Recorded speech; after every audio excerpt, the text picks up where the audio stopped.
Hi, welcome to Tushar's and mom cooking channel. ಇನ್ನೇನೀಗ ಮಳೆಗಾಲ start ಆಯಿತು. ಮಳೆಗಾಲ ಸ್ಟಾರ್ಟ್ ಆಗಿರೋದ್ರಿಂದ ಮಕ್ಕಳು ಮಳೆನಲ್ಲಿ ಆಟ ಆಡೋದು ಮತ್ತು ಮಳೆನಲ್ಲಿ ನೆನ್ಕೊಂಬರೋದು, ಅಥವಾ ನಾವು ಅಷ್ಟೇ ಏನೋ ಕೆಲಸ ಮಾಡಬೇಕಾದ್ರೆ ನೆಂದಾಗ ತುಂಬ ನೆಗಡಿ, ತಲೆನೋವು, ಶೀತ, ಜ್ವರ, ಕೆಮ್ಮು ಮತ್ತು ಎದೆ ಕಫ ಅಂತ ಬರ್ತಿರುತ್ತೆ. ಅದಕ್ಕೆಲ್ಲ ಸೇರಿ ಒಂದೇ ಕಷಾಯ ಸಾಕು. ಈ ಕಷಾಯ ಮಾಡೋದಕ್ಕೆ ನಾನು 2 ಟೇಬಲ್ ಸ್ಪೂನ್ ಧನಿಯಾ ಬೀಜನ ತೊಗೊಂಡಿದ್ದೀನಿ. ಹಾಗೆ 1 ಟೇಬಲ್ ಸ್ಪೂನ್ ಜೀರಿಗೆ ತೊಗೊಂಡಿದ್ದೀನಿ. ಅರ್ಧ ಟೇಬಲ್ ಸ್ಪೂನ್ನಷ್ಟು ಕಾಳು ಮೆಣಸು ತೊಗೊಂಡಿದ್ದೀನಿ. 1.5 ಟೇಬಲ್ ಸ್ಪೂನ್ನಷ್ಟು ಒಣಶುಂಠಿ ಪೌಡರ್ನ ತೊಗೊಂಡಿದ್ದೀನಿ. ನಾನು ಪ್ರತಿ ಸರಿ ಕಷಾಯ ಮಾಡಬೇಕಾದ್ರೆ ಒಣಶುಂಠಿ ಪೌಡರ್ನೇ ಬಳಸೋದು, ಹಸಿ ಶುಂಠಿನ ಬಳಸೋದಿಲ್ಲ. ಮುಂದೆ ಹೇಳ್ತೀನಿ ಯಾಕೆ ಅಂತ. 2 ಪೀಸ್ ಚಕ್ಕೆ, 4 ಏಲಕ್ಕಿ, 3 ಲವಂಗನ ತೊಗೊಂಡಿದ್ದೀನಿ. ಹಾಗೆ 3 ಚಿಟಿಕೆಯಷ್ಟು ಅರಿಶಿನ ಪುಡಿ ಮತ್ತು ಸ್ವಲ್ಪ ಬೆಲ್ಲನ ತೊಗೊಂಡಿದ್ದೀನಿ. ಬೆಲ್ಲ ಬದಲು ಸಕ್ಕರೆ ತೊಗೊಳ್ಬಹುದಾ ಅಂದರೆ ತೊಗೊಳ್ಬಾರ್ದು, ಬೆಲ್ಲನೇ ತೊಗೊಳ್ಬೇಕು. ಮೊದಲು ಧನಿಯಾ ಬೀಜನ ಒರಳು ಕಲ್ಲಲ್ಲಿ ಹಾಕಿ ಈ ಥರ ನೀಟಾಗಿ ಕುಟ್ಕೊಳ್ಬೇಕು. ನೋಡಿ, ಈ ಥರ ಧನಿಯಾ ಬೀಜ 2-3 ಪೀಸ್ ಆದರೆ ಸಾಕು. ತುಂಬ ಸಾಫ್ಟಾಗಿ ಕುಟ್ಕೊಳ್ಬಾರ್ದು. ನೀವೇನಾದರೂ ಮಿಕ್ಸಿಯಲ್ಲಿ ಗ್ರೈಂಡ್ ಮಾಡ್ತಿದ್ರೆ ಸೇಮ್ ಇದೇ ಥರನೇ ಗ್ರೈಂಡ್ ಮಾಡ್ಕೊಳ್ಬೇಕು. ತುಂಬ ಸಾಫ್ಟಾಗಿ ಪೌಡರ್ ಥರ ಮಾಡ್ಕೊಳ್ಬಾರ್ದು. ಹಾಗೆ ಜೀರಿಗೆನೂ ಸಹ ಇದೇ ಥರ ಕುಟ್ಕೊಂಡಿದ್ದೀನಿ. ಈ ಥರ ತರಿಯಾಗಿ ಕುಟ್ಕೊಂಡ್ರೆ ಸಾಕು, ತುಂಬ ಸಾಫ್ಟಾಗಿ ಕುಟ್ಟೋ ಅವಶ್ಯಕತೆ ಇಲ್ಲ. ಕೊಟ್ಟಿರ್ತಕ್ಕಂಥ ಜೀರಿಗೆನ ಸಹ ಧನಿಯಾ ಜೊತೆನೇ ಸೇರಿಸ್ಕೊಳ್ತಿದ್ದೀನಿ. ಕಾಳು ಮೆಣಸನ್ನು ಈಗ ಒರಳು ಕಲ್ಲಲ್ಲಿ ಸೇರಿಸ್ಕೊಂಡು ಸೇಮ್ ಇದೇ ಥರ ಪೌಡರ್ನ ಮಾಡ್ಕೊಳ್ಬೇಕು.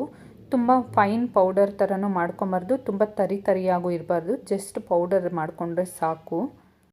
ಕುಟ್ಟಿರ್ತಕ್ಕಂಥ ಮೆಣಸು ಪೌಡ್ರನ್ನ ಪಾತ್ರೆಗೆ ಸೇರಿಸ್ಕೊಂಡ ನಂತರ ಚಕ್ಕೆ, ಲವಂಗ, ಏಲಕ್ಕಿ 3 ಸಹ ಈ ಥರ ಜಜ್ಕೊಂಡಿದ್ದೀನಿ. ಜಸ್ಟ್ ಈ ಥರ ಜಜ್ಕೊಂಡ್ರೆ ಸಾಕು, ಏನು ಪೌಡ್ರ್ ಏನು ಮಾಡ್ಕೊಳ್ಳೋ ಅವಶ್ಯಕತೆ ಇಲ್ಲ. ಜಜ್ಜಿರ್ತಕ್ಕಂಥ ಚಕ್ಕೆ, ಲವಂಗ, ಏಲಕ್ಕಿನ 3 ಸಹ ಅದೇ ಪೌಡರ್ ಜೊತೆ ಸೇರಿಸ್ಕೊಂಡೆ. ಈಗ ಒಣಶುಂಠಿ ಪೌಡರು ನಾನು ಮೊದಲೇ ಗ್ರೈಂಡ್ ಮಾಡಿ ಇಟ್ಕೊಂಡಿದ್ದೆ, ಅದನ್ನು ಡೈರೆಕ್ಟಾಗಿ ಸೇರಿಸ್ಕೊಳ್ತಾ ಇದ್ದೀನಿ.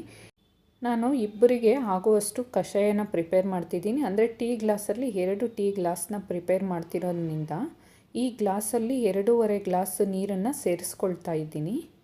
ನೀವೇನಾದರೂ ದೊಡ್ಡ ಗ್ಲಾಸಲ್ಲಿ ನೀರು ತೊಗೊಳ್ತಿದ್ರೆ ಈ ಗ್ಲಾಸಲ್ಲಿ 1/4 ಗ್ಲಾಸ್ ನೀರನ್ನ ತೊಗೊಳ್ಬೇಕು. ಈಗ ಸ್ಟವ್ನ ಆನ್ ಮಾಡಿ ಕಷಾಯನ ಬೇಯೋದಕ್ಕೆ ಇಡ್ತಿದ್ದೀನಿ. ಸ್ಟವ್ ಹೈ ಫ್ಲೇಮಲ್ಲಿಟ್ಟು ಒಂದು 10-15 ನಿಮಿಷ ಚೆನ್ನಾಗಿ ಬೇಯಿಸ್ಕೊಳ್ಬೇಕು. ನಾನು ಮೊದಲೇ ಹೇಳಿದೆ, ಹಸಿ ಶುಂಠಿನ ಬಳಸೋದಿಲ್ಲ ಕಷಾಯಕ್ಕೆ, ಒಣಶುಂಠಿನೇ ಬಳಸೋದು ಅಂತ. ಏಕೆ ಅಂದರೆ ಹಸಿ ಶುಂಠಿ ಬಳಸಿದಾಗ ಏನಾಗುತ್ತಂದರೆ ನಾವೆಲ್ಲ ಡ್ರೈ ಆಗಿರೋದು ಐಟಮ್ನ ಬಳಸಿ ಕಷಾಯ ಮಾಡ್ತಿರೋದ್ರಿಂದ ಹಸಿ ಶುಂಠಿ ಬಳಸಿದಾಗ ನಮಗೆ ಶುಂಠಿದು ಫ್ಲೇವರು ಚೇಂಜಸ್ ಆಗುತ್ತೆ ಮತ್ತು ಕಷಾಯದ ಫ್ಲೇವರು ಮತ್ತು ಟೇಸ್ಟು ಚೇಂಜಸ್ ಆಗುತ್ತೆ. ಅದಕ್ಕೋಸ್ಕರ ನಾನು ಯಾವಾಗಲೂ ಅಷ್ಟೇ ಡ್ರೈ ಆಗಿರೋದನ್ನೇ ಬಳಸೋದು ಮತ್ತು ಬೇಗನೂ ವಾಸಿ ಆಗುತ್ತೆ. ಮೋಸ್ಟ್ ಇಂಪಾರ್ಟೆಂಟ್ ಅಂದರೆ ಒಣಶುಂಠಿನೇ. ನಿಮಗೇನಾದರೂ ಒಣಶುಂಠಿ ಬೇಕು ಅಂದರೆ ಗಂಧಿಗೆ ಅಂಗಡಿಯಲ್ಲಿ ಲೂಸ್ ಸಿಗುತ್ತೆ, ಸೂಪರ್ ಮಾರ್ಕೆಟ್ಗಳಲ್ಲಿ ಈ ಥರ ಪಾಕೆಟ್ ಸಿಗುತ್ತೆ. ನಾನು 100 ಗ್ರಾಮದು ಪಾಕೆಟ್ ಒಂದು ತರಿಸ್ಕೊಂಡು ಕುಟ್ಟಿ ಪುಡಿ ಮಾಡಿ ಈ ಥರ ಬಾಕ್ಸಿಗೆ ಹಾಕಿ ಸ್ಟೋರ್ ಮಾಡಿ ನಾನು ಫ್ರಿಜ್ನಲ್ಲಿ ಇಟ್ಕೊಳ್ತೀನಿ. ಕೆಲವೊಂದು ಟೈಮು ಹೊರಗಡೆ ಇಟ್ಕೊಂಡಾಗ ಹುಳ ಬಿದ್ದುಬಿಡುತ್ತೆ, ಅದಕ್ಕೋಸ್ಕರ ಯಾವಾಗಲೂ ಫ್ರಿಜ್ನಲ್ಲೇ ಸ್ಟೋರ್ ಮಾಡಿ ಇಟ್ಟಿರ್ತೀನಿ. ಕಷಾಯಕ್ಕೆ ಅರಿಶಿನ ಪುಡಿ ಸೇರಿಸಿದ ಮೇಲೆ ಒಂದು 5-10 ನಿಮಿಷ ಲೋ ಫ್ಲೇಮಲ್ಲಿ ಈ ಥರ ಕುದಿಸ್ಕೊಂಡಾಗ ತುಂಬ ಗಟ್ಟಿ ಆಗುತ್ತೆ.